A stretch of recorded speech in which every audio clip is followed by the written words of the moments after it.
Voici le parcours professionnel de Raphinha. Abonne-toi, like, commente et partage à tes amis. Tu veux connaître l'incroyable ascension de Raphinha? Attache ta ceinture, on part de Porto Alegre jusqu'au sommet du football mondial. Né dans la favela de Restinga à Porto Alegre, Raphinha a grandi dans un environnement difficile, partageant une chambre avec sa famille, parfois même sans assez à manger. Mais le jeune garçon, fils d'un musicien amateur, n'a jamais perdu son rêve, le football.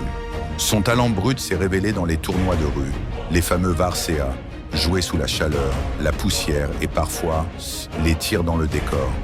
C'est là que Ronaldinho et d'autres ont vu naître quelque chose de spécial.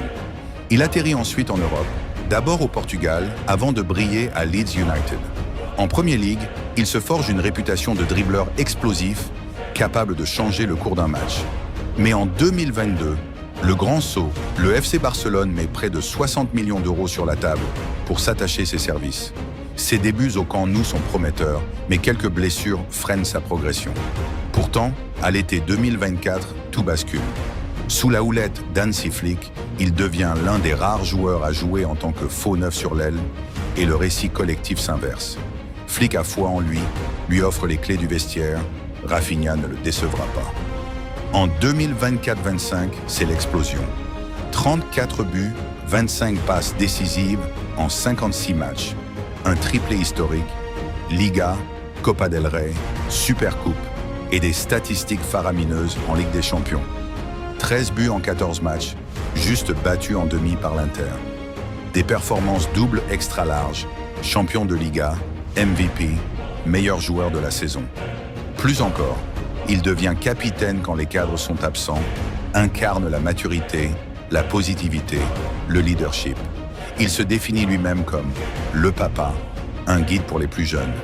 Suite à cette réussite, le club lui offre un nouveau bail, prolongation jusqu'à juin 2028. Un geste fort, reconnaissant l'importance centrale qu'il occupe dans le projet culé. Et pourtant, malgré l'intérêt d'autres géants, Premier League, Arabie Saoudite, Raphinha insiste. Il est chez lui au Barça.